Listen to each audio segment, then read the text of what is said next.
Hi, I'm Harvey Blankfeld, host of Las Vegas Real Estate Now and principal of the Blankfeld Group at Berkshire Hathaway Home Services of Nevada. We have prepared this video for you so you can better understand the documents we use here in Southern Nevada. And while we don't review every section of the document, we do try and clear up some of the most relevant concerns. We are recording this video in 2023, and if you're watching long after that, there are likely changes that have taken place with this document, and this video may have some parts that are outdated. Also know that we operate in Southern Nevada, and these forms are specific to our market. While you may be able to glean some value from this video, please know that no two markets operate exactly alike. And finally, I need you to know that I'm not an attorney, and none of what I'm saying should be interpreted as legal advice. Okay, let's get started. The Las Vegas Realtors Residential Lease Agreement. This is a document provided to us by our local board for us to conduct rentals with. It's a 14-page document. I remember when I first started, it was like 6 pages, I think. All the additions to this agreement were made as a result of somebody suing somebody over something or making sure that things were right. So there's a lot of details in this. I'm going to go over what I consider to be the most important parts. So, okay, let's get started.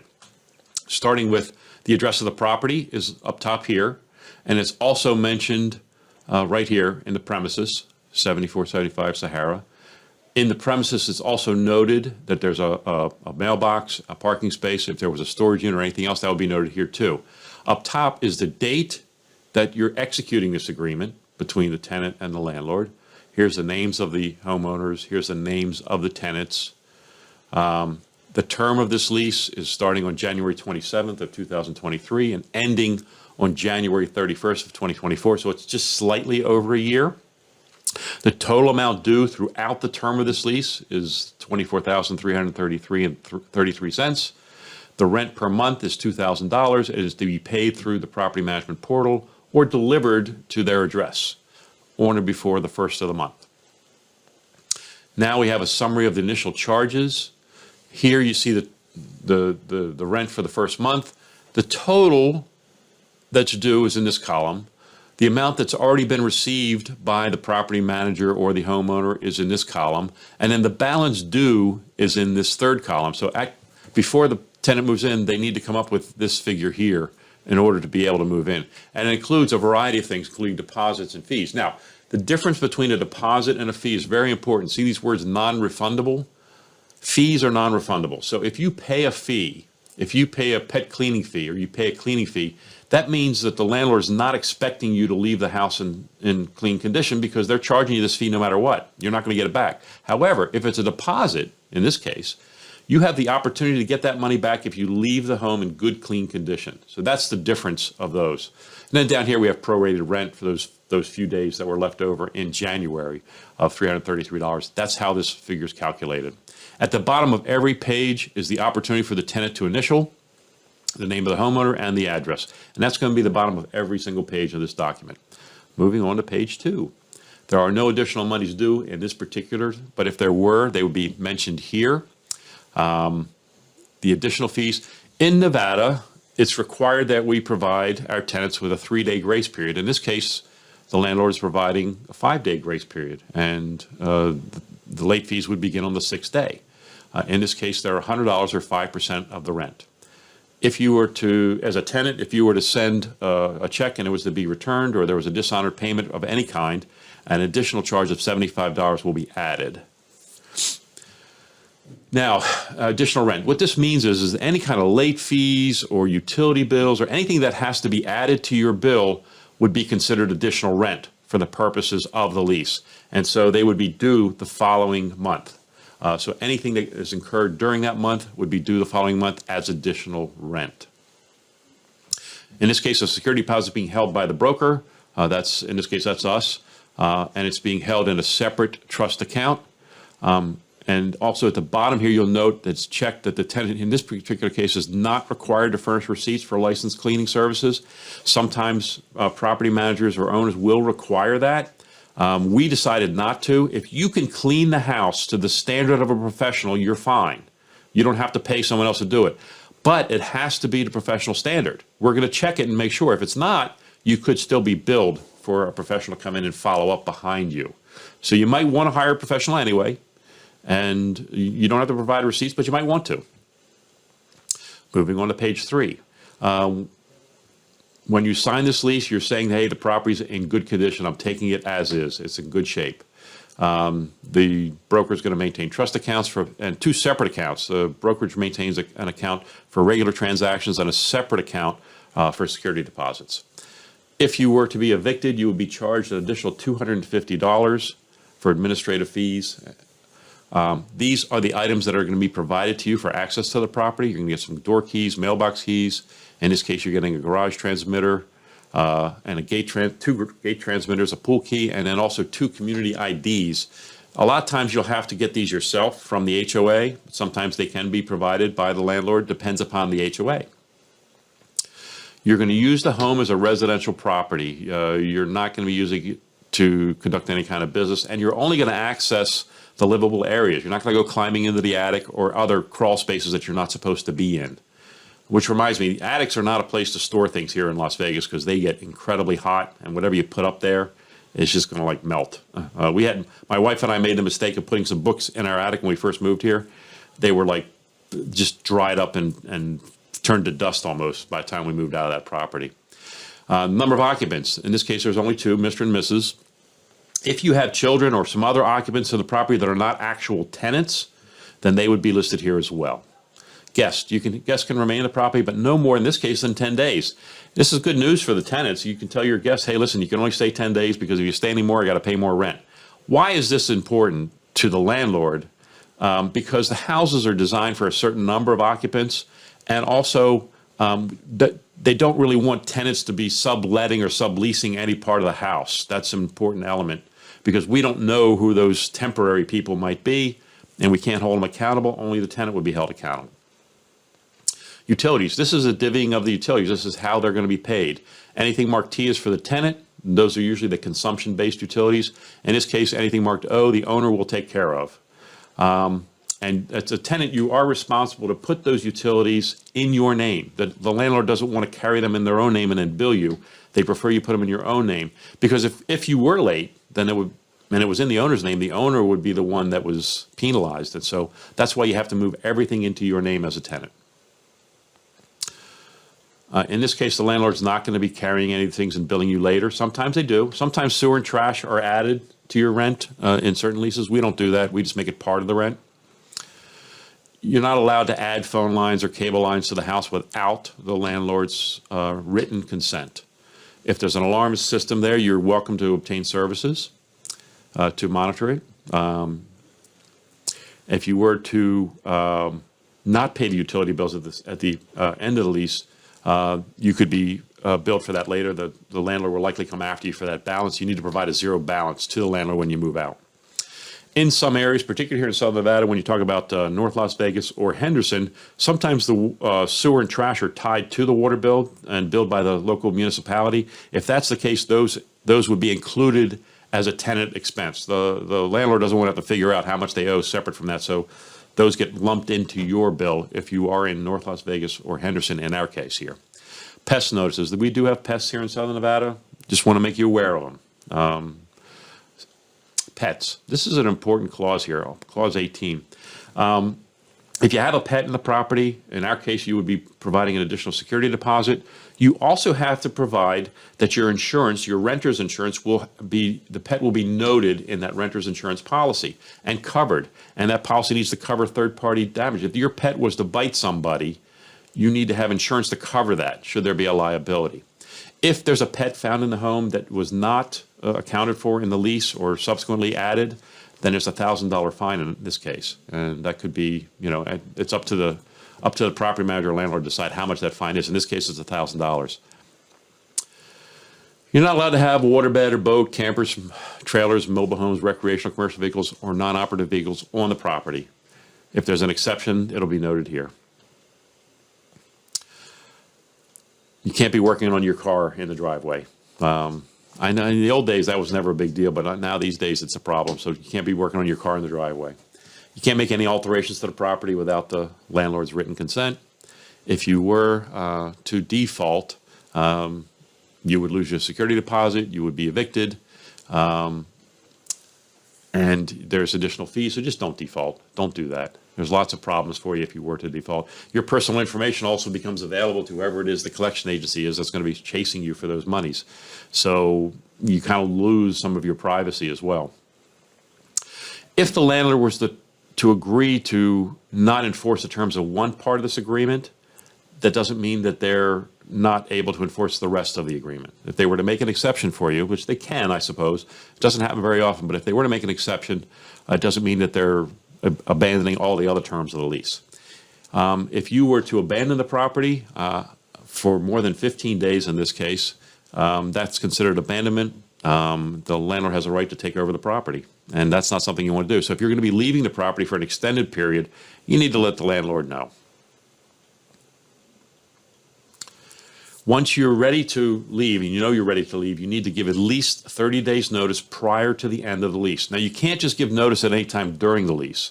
It's only at the end of the lease when you're allowed to give notice.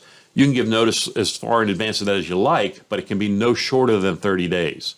So if your lease is ending January 31st of next year, you need to give the landlord notice by the end of December of this year to say, yes, I don't intend to renew and I'm going to be moving out. You have to give that kind of notice. Otherwise, if you don't give that notice, you could be subject to a 10% increase in your rents, and it becomes on a month-to-month basis. And you don't want to do that. So make sure you let the landlord know your intentions.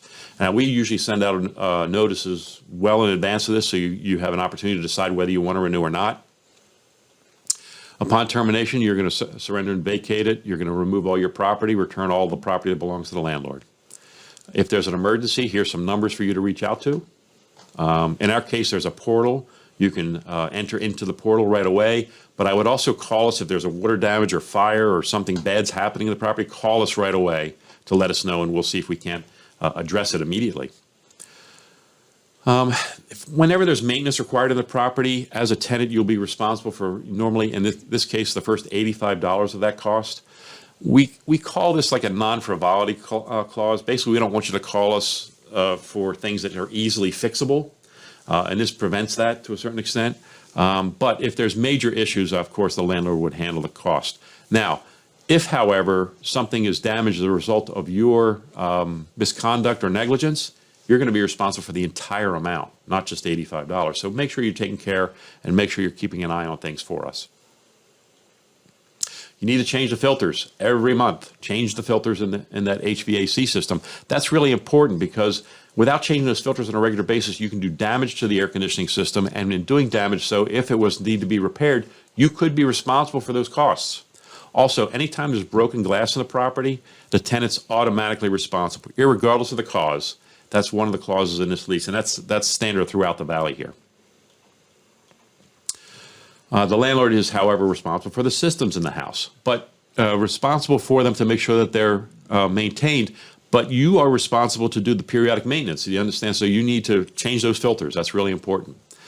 In this case, we do have a landscaper who's going to be maintaining the property. Here's the landscaper's contact information.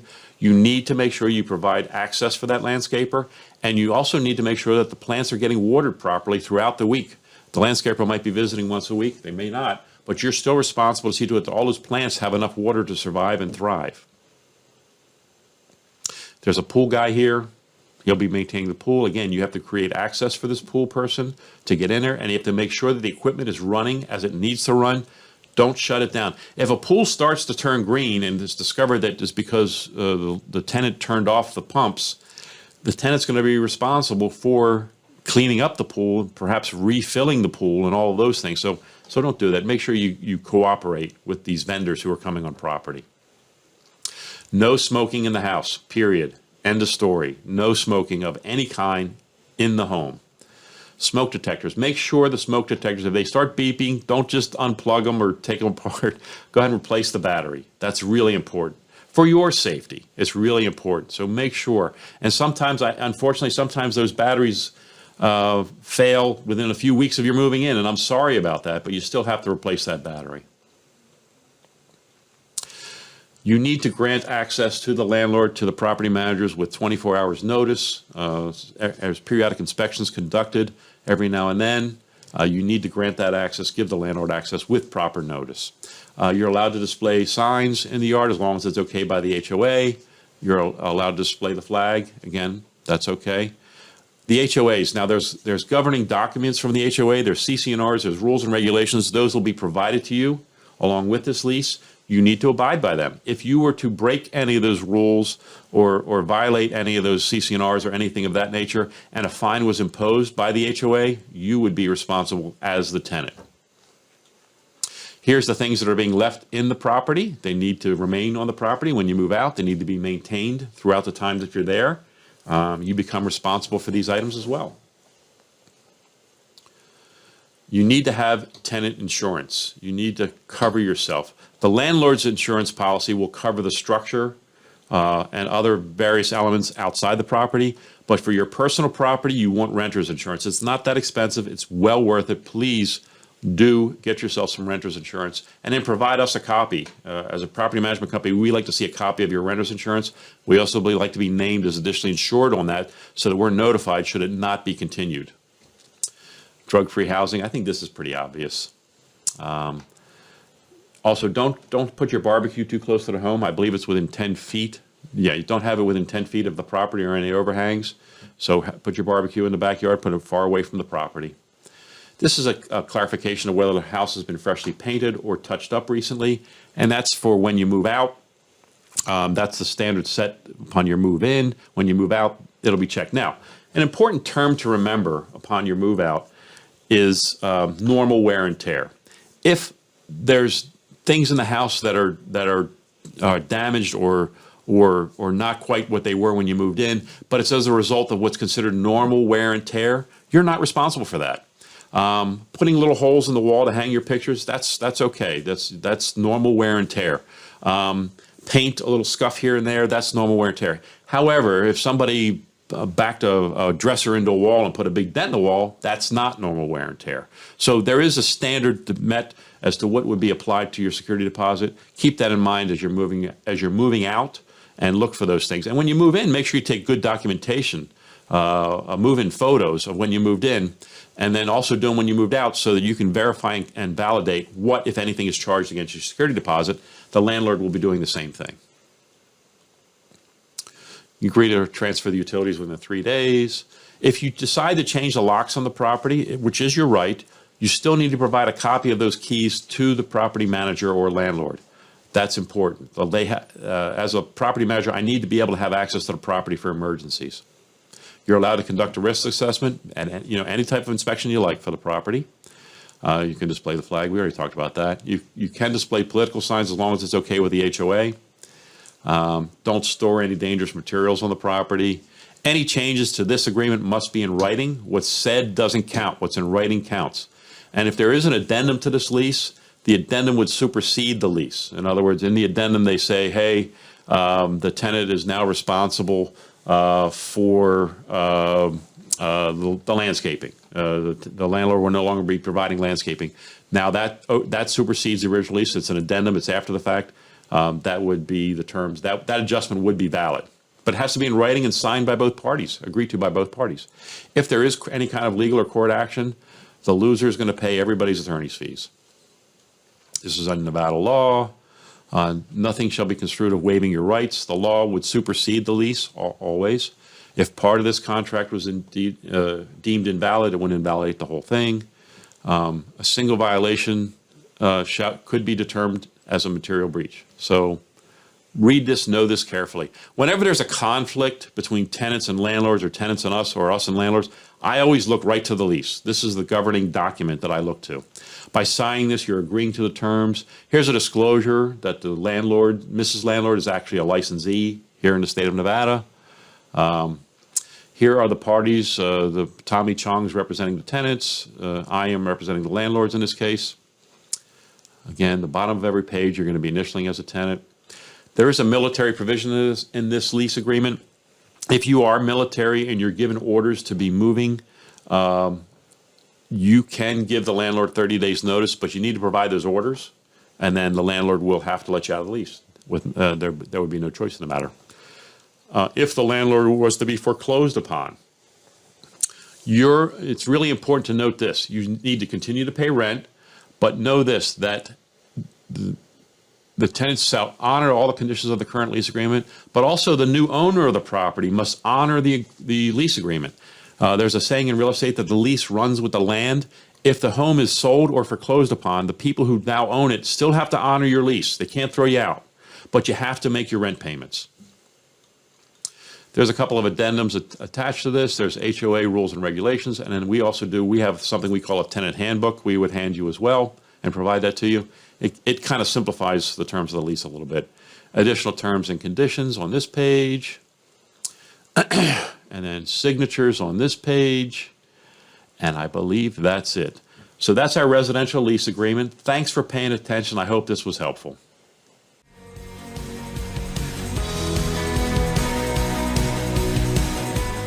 I hope you found this video helpful. Please feel free to review our other videos at www.lvrealestateradio.com. And once again, thank you for taking the time to learn about this document. And if you have any questions, just call or text me at 702-203-1165.